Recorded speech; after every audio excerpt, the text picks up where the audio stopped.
Dans les chapitres des Romains, l'évangile des Romains, chapitre 12 et verset 2.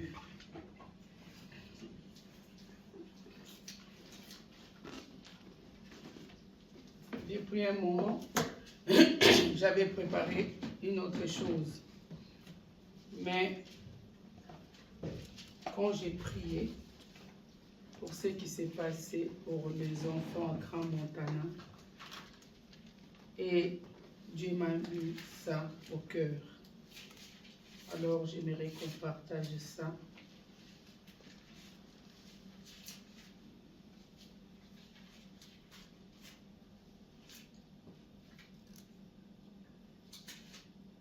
On a déjà trouvé? J'aimerais que tu peux lire au nom de Jésus, Romains chapitre 12, verset D. Seigneur Jésus-Christ, Amen. ne vous conformez pas au siècle présent, mais soyez transformés par le renouvellement de l'intelligence, afin que vous discerniez quelle est la volonté de Dieu, ce qui est bon, agréable et parfait. Amen. Amen. Amen. Là, apôtre Paul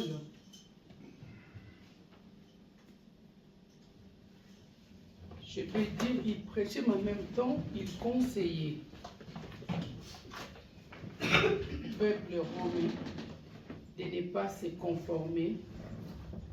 Ne vous conformez pas au siècle présent, mais soyez transformés par les renouvellements de l'intelligence afin que vous discerniez quelle est la volonté de Dieu, ce qui est bon, agréable et parfait. Amen. Amen. Alors, nous vivons dans un monde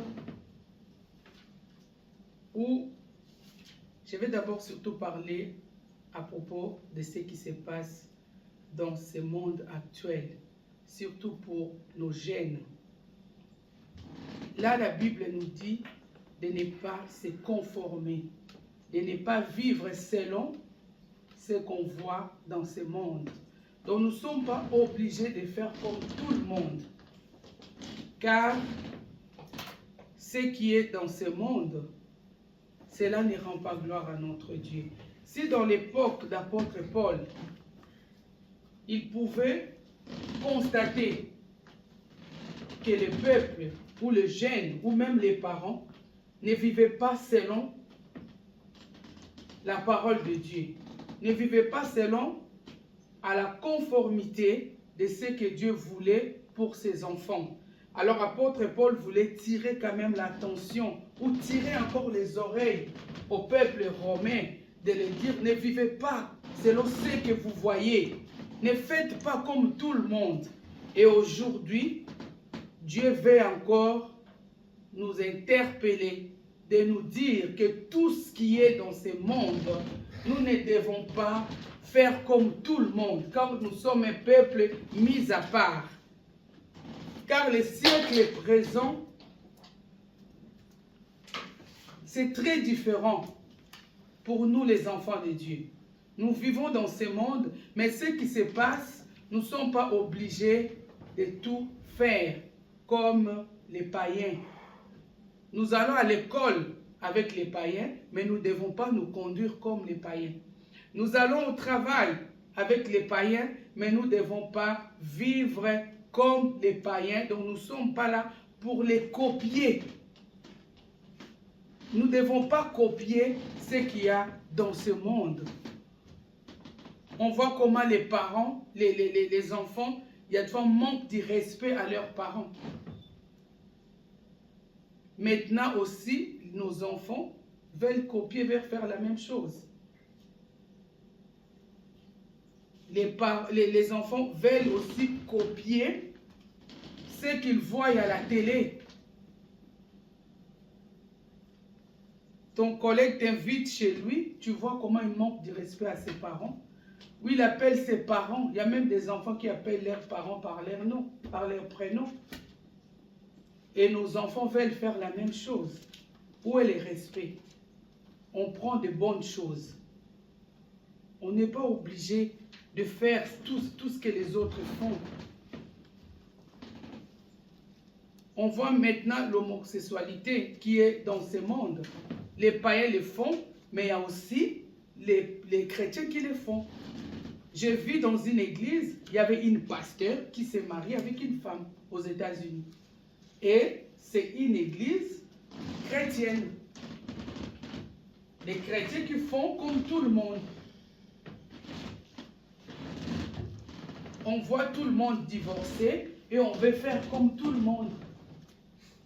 Mais là, on nous dit de ne pas nous conformer. Ne vous conformez pas au siècle présent.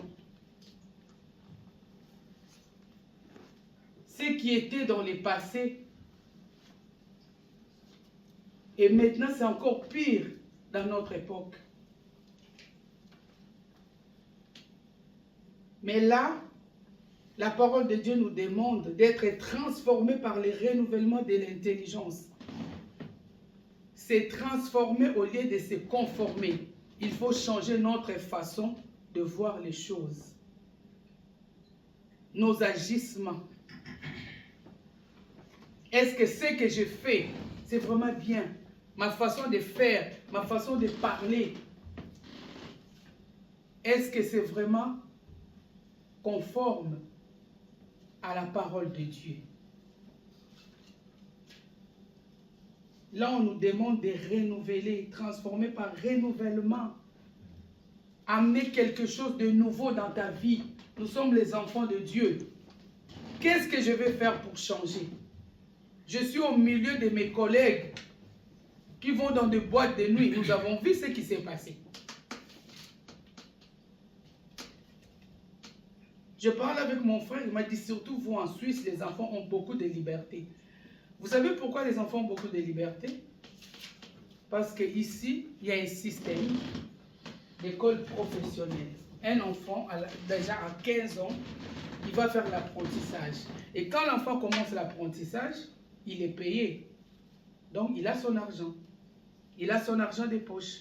Parce qu'un enfant qui n'a pas l'argent de poche, quand tu viens chez les parents demander de l'argent, quand tu lui dis non, il ne bouge pas. Mais quand il reçoit quelque chose, qu'est-ce qu'il va faire? J'ai mon argent, donc tu ne peux pas m'arrêter. Je travaille, je paye mon assurance maladie. Pire encore, s'il te donne quelque chose, un peu d'argent, de contribution, cet enfant-là, si le Saint-Esprit de Dieu n'est pas avec lui, il va devenir rebelle. Donc les systèmes suisses poussent aussi les enfants. D'un côté, c'est bien de les rendre responsables. Il y a toujours un mauvais côté, il y a aussi les bons côtés. Pour rendre nos enfants responsables déjà en bas âge. Mais les purs, s'il n'y a pas la parole de Dieu, si les enfants ne vivent pas selon la parole de Dieu, les enfants sont perdus. J'ai mon argent, on va prendre la voiture, on va voyager. Avant ce qui s'est passé à Grand Montana, il y a aussi des enfants qui sont morts. Il y avait 4 couples, 16, 17, 18, 20, copains, copines. Ils ont pris la voiture. Les parents, ils ont fait quoi? Ils les ont laissés. Et ils sont partis. Manque de discernement. Cette transformation permet de comprendre ce que Dieu veut, ce qui est bien et ce qui est parfait. Vivre à contresens. Si les autres vont à droite, nous devons aller à gauche. S'ils vont à droite, nous devons aller parce que nous ne devons pas prendre la même direction. Aller dans la même direction nous détruit. Vivre à contresens, cela peut signifier nager à côté, à contre-courant des valeurs de ce monde, des principes, mais avec un but, une vie qui glorifie Dieu. Nous allons lire les livres de Deutéronome, chapitre 6, versets 6 à 7.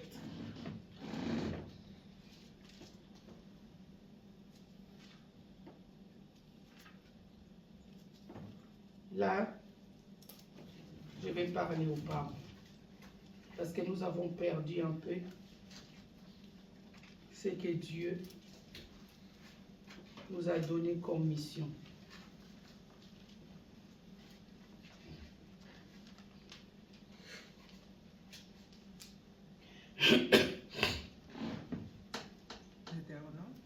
Oui. Chapitre 6, versets 6 à 7.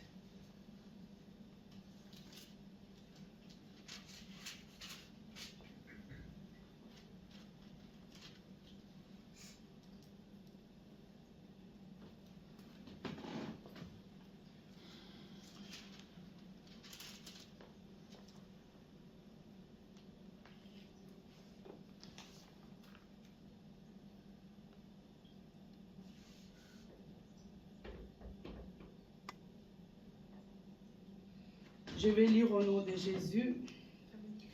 Et ces commandements que je te donne aujourd'hui seront dans ton cœur. Tu les inculqueras à tes enfants et tu en parleras quand tu seras dans ta maison, quand tu iras en voyage, quand tu te coucheras, quand tu te lèveras. Amen. Amen. Je vais les relire encore. Et ces commandements que je te donne aujourd'hui seront dans ton cœur. Tu les inculqueras à tes enfants et tu en parleras quand tu seras dans ta maison, quand tu iras en voyage, moi je rajoute, quand tu es avec tes amis, quand tu es à l'école, au travail, quand tu te coucheras et quand tu te lèveras. Donc tout ce que tu dois faire marche selon les commandements. Là, Dieu nous demande à nous les parents d'inculquer ce commandement à nos enfants. Montrer à nos enfants la voie de Dieu. Regardons nos frères et sœurs musulmans.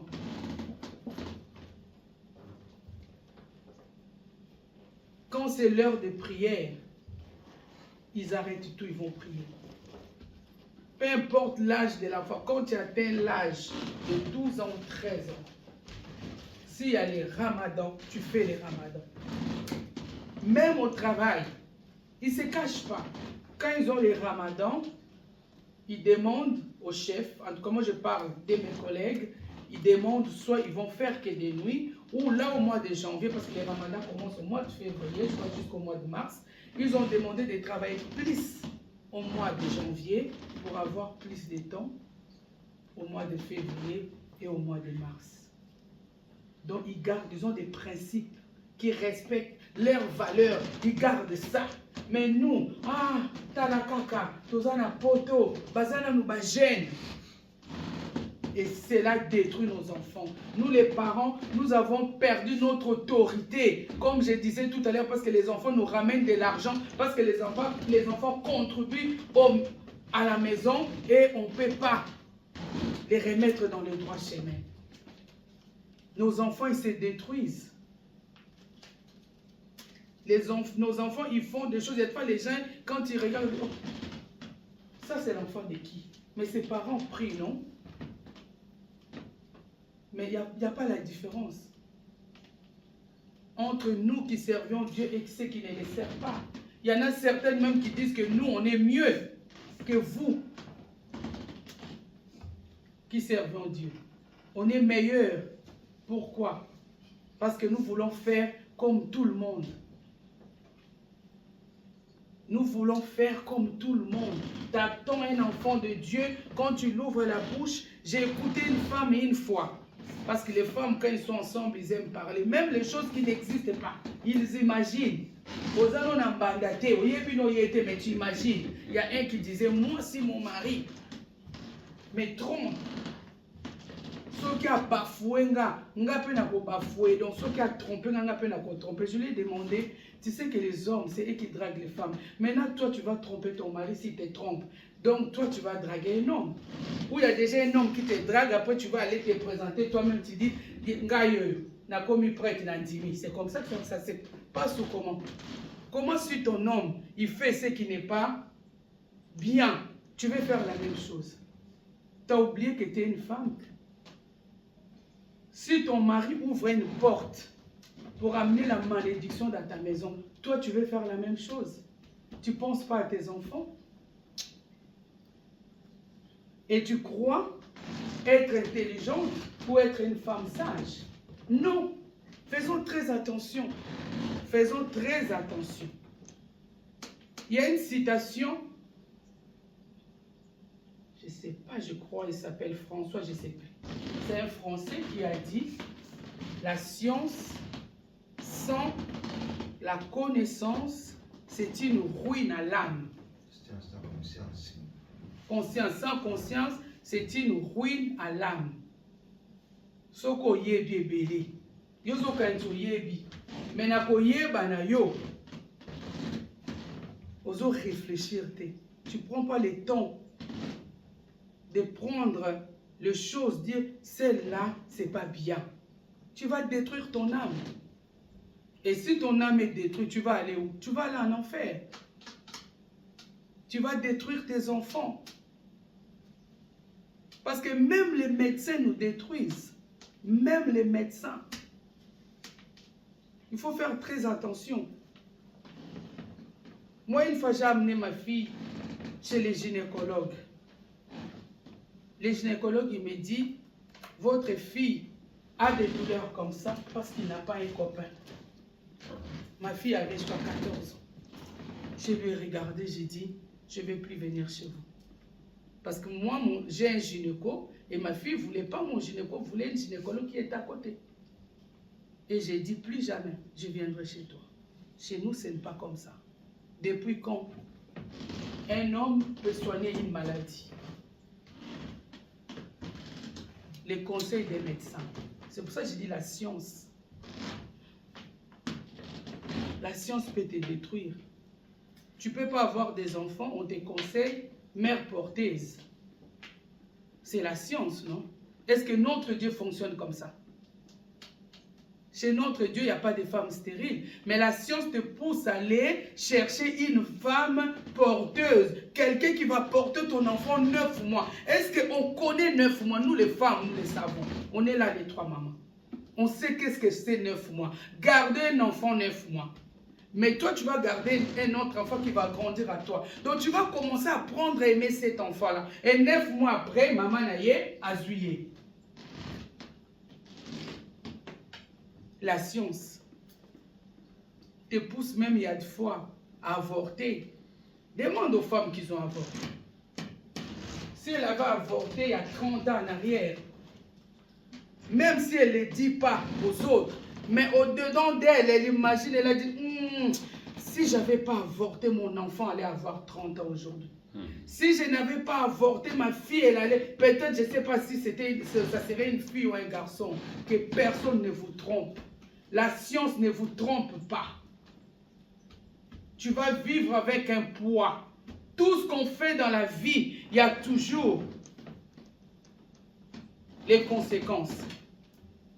Ayons cette discipline de pensée.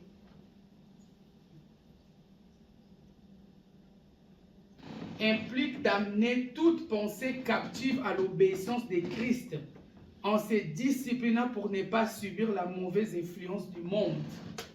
Ce monde va t'influencer, mais quand tu vas vieillir, tu auras du mal.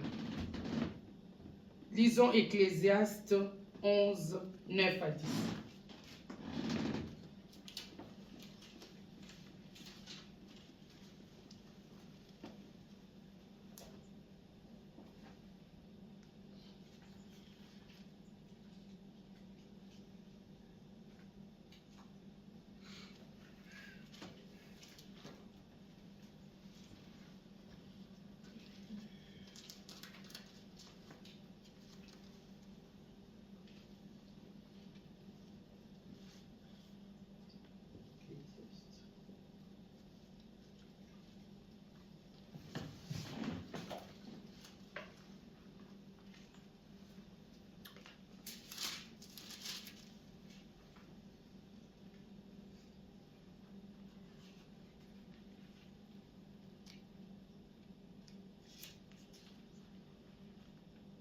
D'ailleurs, Ecclésiaste 11, 9 à 10, c'est ça.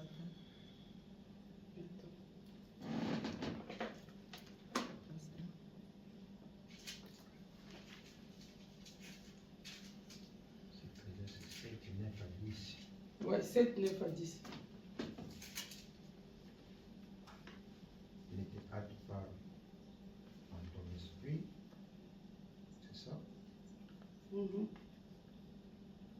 Quoi? Ecclésiaste 11. 7 à 9, Sept. ça dit. Ecclésiaste 7, 9 à 10. Et là, mais quand t'as la langue 2 fois. Ecclésiaste 11. 7 pour 7. 1 jusqu'à 8. Oh, il y a 12.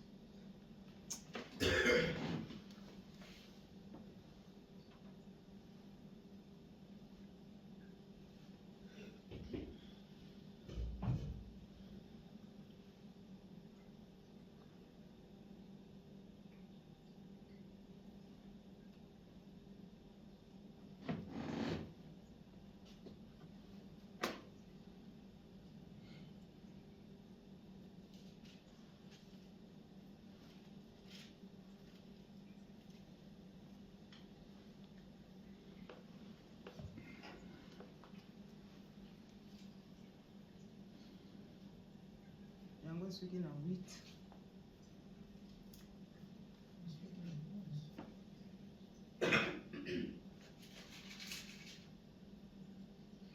Non, Soki na 11. non, 10. Na 10. C'est une ecclésiaste. 11, 9 à 10. Jeune homme, réjouis-toi dans ta C'est jeunesse. qui na 12. Chapitre 12. Alors, oui, chapitre 11 au chapitre 12. Ecclésiaste 11, 9 à 10. Jeune homme, réjouis-toi dans ta jeunesse. Livre ton cœur à la joie. Ça, c'est 12. Ça, c'est le chapitre 12, verset 1er. Mais moi, je l'ai 11. La 12 est là. Mhm. C'est au 12. Jeune homme. Réjouis-toi. Ça, c'est quoi? C'est la 12, Bible 1. électronique. Ouais. Réjouis-toi dans ta jeunesse. Livre ton cœur à la joie pendant le jour de ta jeunesse. Amen. Marche dans les voies de ton cœur et selon les regards de tes yeux. Mais sache que pour tout cela, Dieu t'appellera en jugement. Bannis de ton cœur les chagrins et éloigne le mal de ton corps, car la jeunesse et l'aurore sont vanité. Amen. Amen. Quand on est jeune, on peut tout faire. Mais sachons que nos actes posés, un jour, peuvent revenir sur nous, peuvent devenir un poids sur nous. Voilà pourquoi nous ne devons pas faire les choses selon nous. Là, la Bible nous dit bien, réjouis-toi. Donc Dieu sait reconnaître que vous êtes des jeunes. Mais en étant jeunes, il y a aussi le groupe de jeunes chrétiens. Faites partie de ces groupes-là. Faites des études bibliques. Apprenez la parole de Dieu. Regardez, on était là en Nouvel An. On était ici. On a fêté. On a dansé. On a glorifié Dieu. Mais tandis que les autres qui étaient à Cramontana, ils sont où maintenant? Et qui connaît leur sort? Les parents sont retrouvés sans enfants. Il y en a même ceux qui, je ne sais pas s'ils ont même reconnu, peut-être ils vont, peut-être grâce à la science ADN, qui peuvent connaître telle personne, son identité. Mais il y avait il y a un père qui l'ont demandé d'aller reconnaître son enfant pour un bout d'orteil. Ça fait mal au cœur. Ça fait mal au cœur. Des enfants de 14 ans, 15 ans. Ils avaient envie de vivre comme vous. Ils avaient des projets, ils avaient des rêves. Mais c'est fini. Il n'y a plus. On ne parlera plus de ces enfants-là. Ces parents vont amener des fleurs dans leur tombe. Mais quand ils ont sorti de la maison, ils ont dit au revoir, maman, peut-être à demain. Bonne année, à demain. Il y a des choses qui peuvent peser contre nous, comme je dis, les conséquences du péché. Tout ce qu'on peut faire en étant jeune, faisons-les bien. Pour que même nos enfants ne payent pas. Faisons-les bien. Évitons même d'avoir des dettes. Il y a des gens qui sont en poursuite. Évitons tout ça. Évitons des dettes. Ne vivez pas selon les autres. Vis selon ce que tu gagnes. Tu gagnes peu. Vis avec le peu que tu gagnes. Va pas chercher à vivre parce que l'autre il est comme ça. Non. Il ne faut pas copier. Il ne faut pas copier les autres. Et là, c'est un appel pour chacun, chacune d'être transformé spirituellement.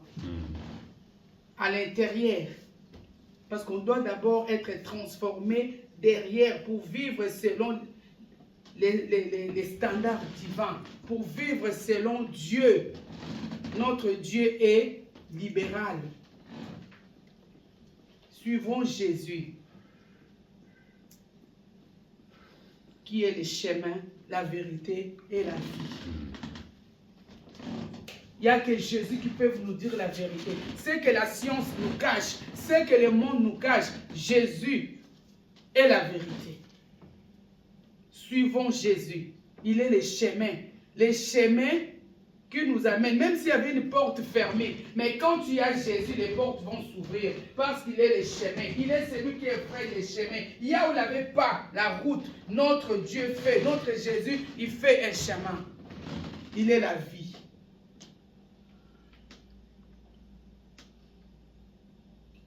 Marchons selon la volonté de notre Dieu. Ayons Jésus comme Seigneur et Maître. Ayons Jésus qui est guide, parce qu'il a dit, je ne vous laisserai pas seul, je vous enverrai les Saint-Esprit, les consolateurs, les défenseurs, les conseillers. Quand tu vois que quelque chose ne marche pas, prie. Vous savez les amis qui sont mauvais. Moi quand j'étais jeune, vu que je ne pouvais pas sortir à part aller à l'école, à l'église, ou faire des courses, ou aller voir mes parents, vous savez comment mes amis m'appelaient? On m'appelait les rideaux. Parce que je ne sortais pas. Donc, je ne sais pas vous en français comment vous appelez ces gens-là, mais moi on m'appelait les rideaux. En portugais, cortina. Parce que je ne sortais pas. Mes amis venaient passer Nzouzi, Nzouzi. Je ne pouvais pas sortir. Je les regardais depuis les balcons. Et on me disait, hey, toi aussi, tu es comme les rideaux. Tu vois, les rideaux, ils ne bougent pas. Hein. Si tu les changes pas, ils sont là. Donc moi, on m'appelait les rideaux. Parce que je ne pouvais pas sortir. Et aujourd'hui, quand je les appelle, ils sont en Allemagne, ils sont en Italie, ils sont à Londres. Il me dit, ouf, au moins tu as été épargné sur certaines choses que nous, on a fait et on regrette. Mais dans ces temps-là, je m'énervais aussi. Hein, quand on ne me laissait pas sortir. Parce que mes amis voulaient que je fasse la même chose qu'eux. Comme je ne pouvais pas. C'est même pas que je ne voulais pas, mais je ne voulais pas. Je ne pouvais pas. Mais Dieu merci. Maintenant, ils disent, au moins, toi, ça t'a évité ça, ça, ça. Donc, il ne faut pas vivre selon les gens.